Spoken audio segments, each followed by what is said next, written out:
आशीर्वाद प्राप्त करें। अभी सभी लोग अपने जगह पर बैठेंगे। आज द्रव्य अर्पण के लिए यहाँ श्रीरामपुर जैन समाज के लोग आए हैं। उसी के साथ वरुड और चिकली यहाँ से भी, यहाँ की भी समाज यहाँ द्रव्य अर्पण के लिए आए हैं। सभी लोगों को सूचना है, द्रव्य अर्पण जहाँ आप बैठे वहीं से करेंगे, कोई भी खड़े नहीं रहेंगे। पूजन प्रारंभ कर रहे हैं। मेरी श्रद्धा मेरी भक्ति हो, मेरी श्रद्धा मेरी भक्ति कहती तुमसे आज तो, गुरु चरणों में जीवन बीते यहीं पे अंतिम श्वास हो। आचार्य श्री जी के चरणों में हम झुका रहे अपना माथा, जिनके जीवन की हर चर्या बन पड़ी स्वयं ही नवगात।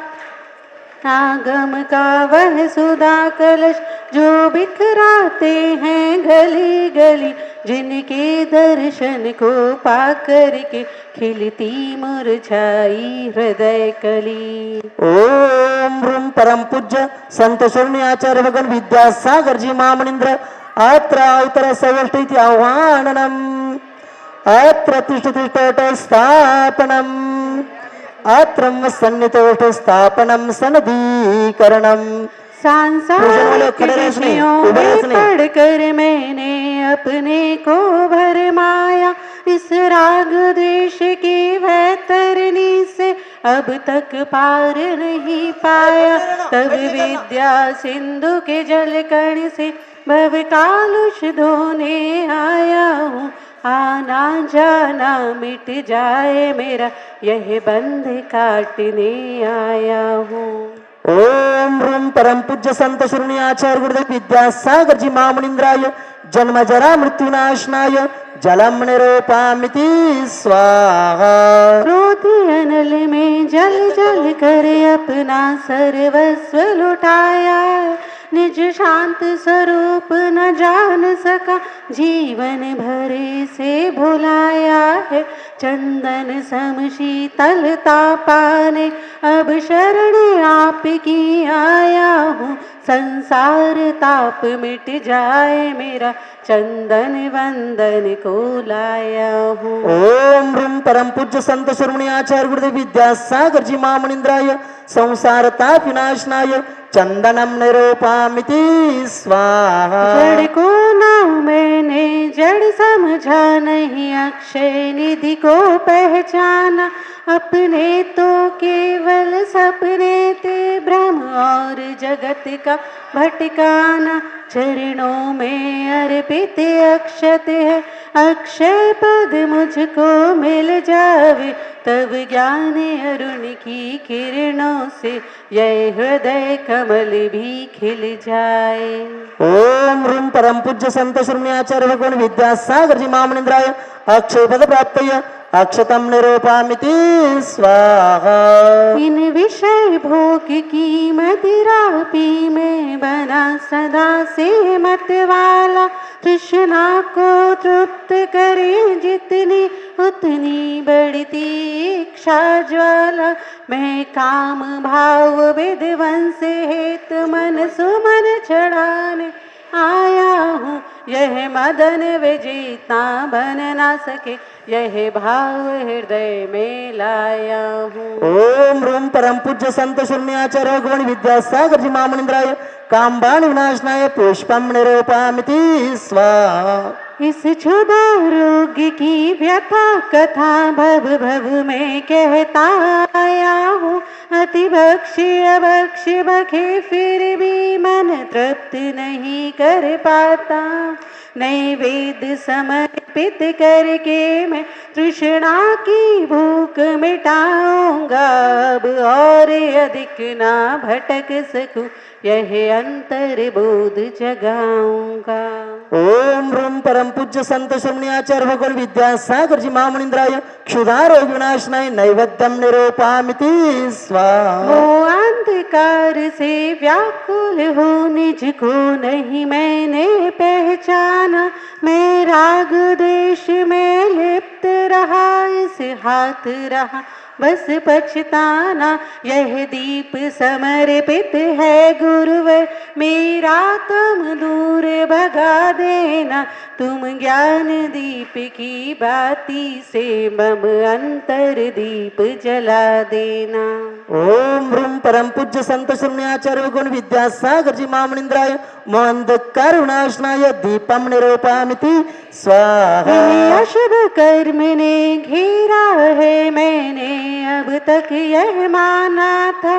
बस पाप कर्म तज पुण्य कर्म को चाह रहा अपनाना था। शुभ अशुभ कर्म सब रिपुदल है, मैं इन्हें जलाने आया हूँ।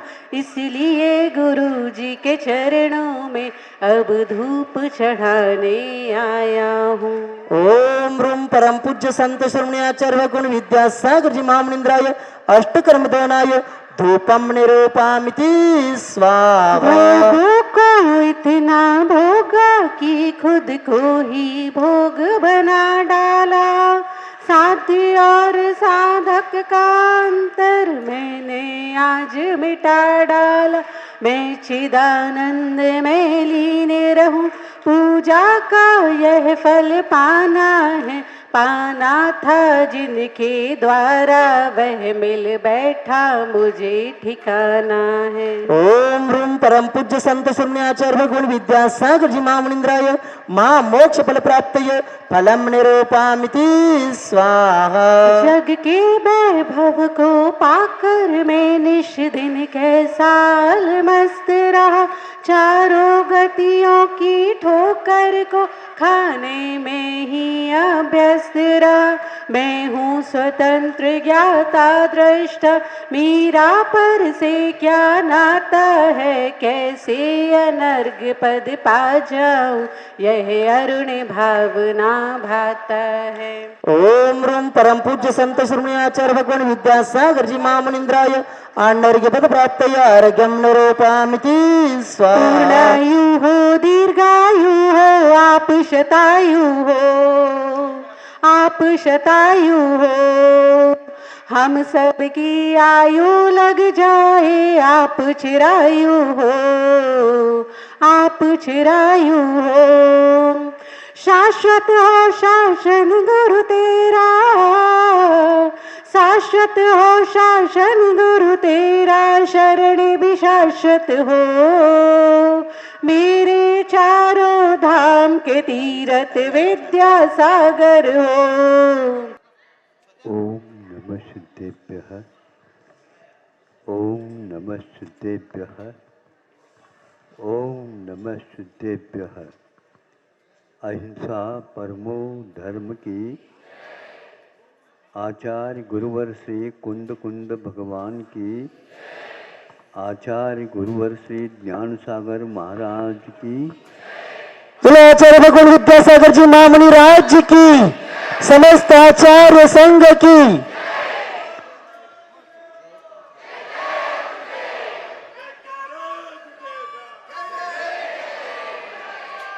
सभी नारे नहीं लगाना, कोई नारे नहीं लगाना, शांति से श्रीरामपुर बोले।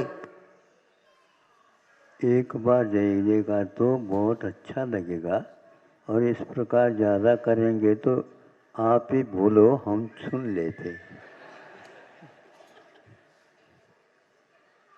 सुनो, आपके भीतरी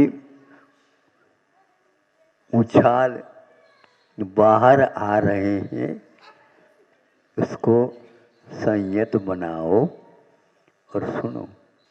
आपने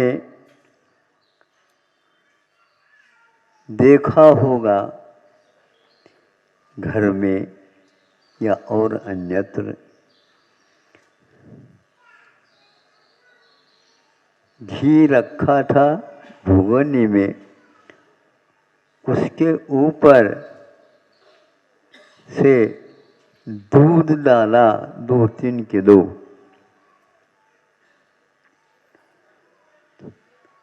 तो वह घी नीचे का ऊपर आया,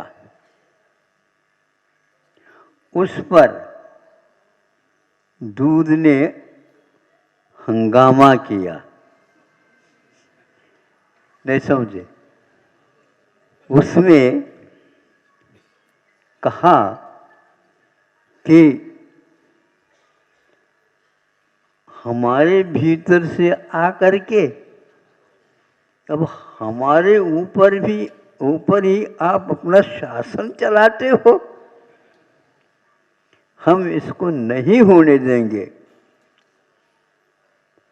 और इस प्रकार बोल करके वो पूछना चाहता है, इसका उत्तर दो जल्दी जल्दी। आप हमें दबाना चाहते हो? बात तो बिल्कुल ठीक है, क्योंकि उसको तो उसके ऊपर उन्होंने दूध डाला तो दूध को ही ऊपर रहना चाहिए था, और ये डाला ही नहीं और ऊपर आ गया वो और बैठ गया। हमें दबाना चाहते हो?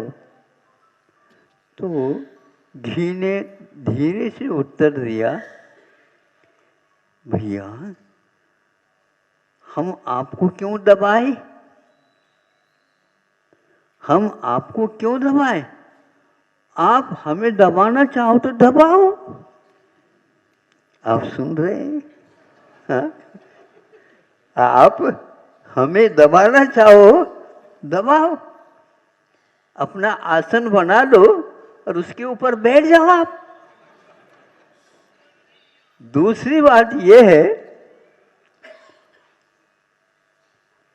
मैं ऊपर तो आकर के बैठ गया हूं, लेकिन मेरे पास भार है क्या नहीं, ये तक आप नहीं देख पा रहे होंगे। मैं आपको दबाना तो दूर, किंतु मेरा वजन क्या है यह आपको अभी मालूम नहीं। मैं भारी तो हूं, क्योंकि लोग मुझे सेवन करते हैं तो पुष्ट हो जाते, भारी भरकम बन जाते, नहीं बनते? सही बताओ ना, बते ना? तो अब ये बताओ, जो भार रहित हो करके भी दूसरे को भारी बना देता है, शक्ति प्रदान करता है उनको, और आप ये 2-3 किलो हो करके भी कहाँ शक्ति पैदा कर रहे हैं। इसीलिए दूध से भी घी जो है भारी नहीं हो करके भी वह गौरव प्राप्त करा देता है। इस रहस्य को आप समझो। किसी को हम दबा नहीं रहे हैं, किंतु हमारी प्रकृति, हमारे स्वभाव को आपको देखना है। हम सबकी नासिकाओं को भी क्या कर रहे हैं बताओ? तृप्त करा रहे हैं अपनी सुगंधी से। हाँ, कहीं भी वह रखो, उस घी को बंद करके भी रखो तो भी बाहर उसकी गंध आ ही जाती है। और आप लोग इतने 3-3 किलो के हो करके भी नहीं समझे, फिर क्या हो रहा? न गंध है, न और कोई विशेषता है। बात तो ठीक है, लेकिन हमें तो आपने मिटा दिया, क्योंकि दूध रहेगा तो घी नहीं रहेगा, और घी रहेगा तो दूध नहीं रहेगा। लेकिन फिर भी दूध में भी घी रहता है, और बाद में वह ऊपर भी घी रहता है, और उसको नीचे रहना पड़ता है।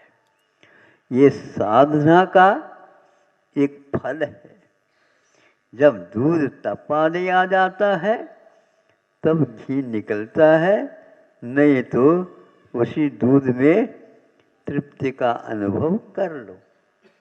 हाँ, ये बात अलग है, दूध कुशलता पूर्वक लोकप्रियता हासिल की है, सब लोग उसको चाहते हैं। छोटा बच्चा भी दूध चाहिए, जवान भी दूध चाहिए, पहलवान भी कहता दूध चाहिए, नहीं समझे, और वृद्ध भी कहता भले पानी मिला दो दूध चाहिए,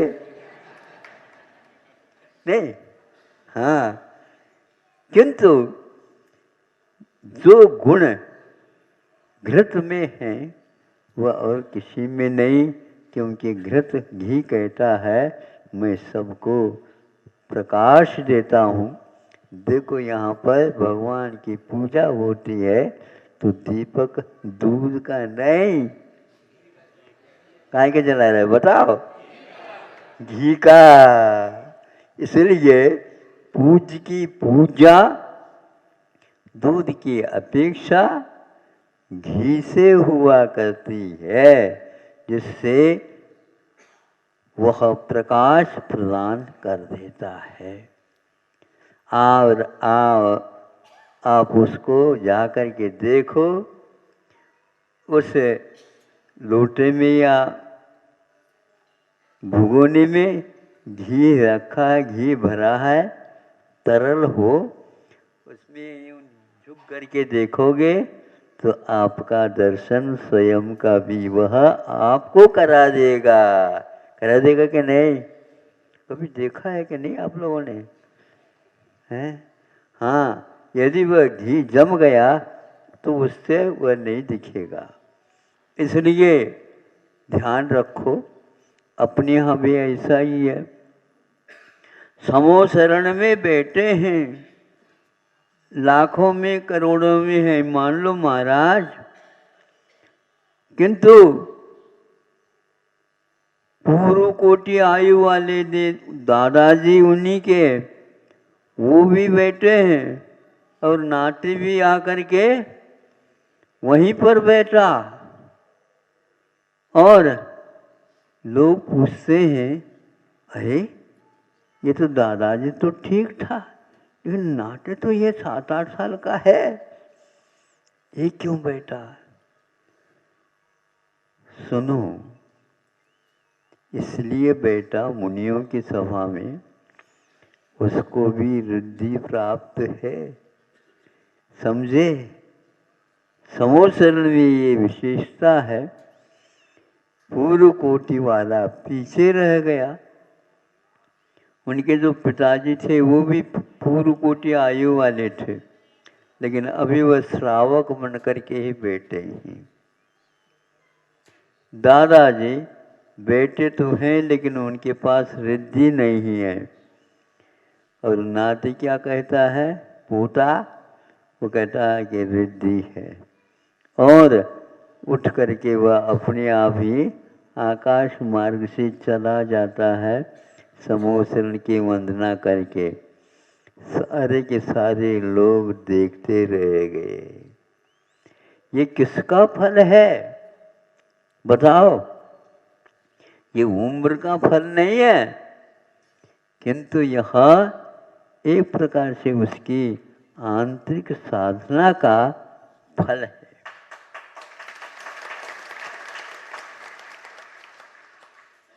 आप लोग जी तो रहे हो,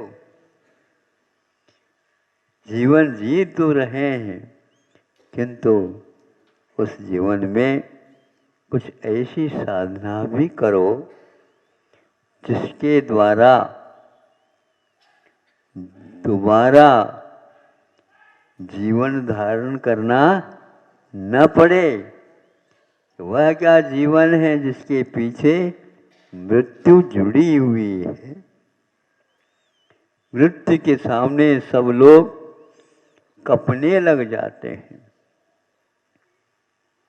उसकी आकांक्षा कोई नहीं करता, लेकिन कुछ ऐसे इस रहस्य को समझते हैं, वे अपने जीवन को जीते हुए ऐसी साधना में उतारते हैं जिसके द्वारा दोबारा जन्म लेना समाप्त हो जाता है। अपने यहाँ दो प्रकार की मुक्ति मोक्ष कहा है, एक जीवन मुक्ति और एक कर्म मुक्ति। कर्मों की मुक्ति बाद में होती है और जन्म से मुक्ति पहले होती है। अब जन्म धारण नहीं करना है, किंतु केवल ज्ञान होने के उपरांत भी साधना और शेष रहती है। उस साधना में भी उनको सफल होना है और वह चार आघातिया कर्मों का नाश करके मुक्त हो जाते हैं। उसको वास्तविक मुक्ति बोलते हैं। उससे पहले जो जीवन मुक्ति थी उसको हम वास्तविक नहीं है, क्योंकि उसके बाद में भी अपना साधना शेष रहती है। आप लोग इन रहस्यों को सुन करके समझ करके केवल दूध में ही मगन मत रहो, किंतु कोई व्यक्ति के पास मिल करके भैया इसका दूसरा भी और कोई उपाय है? हाँ है।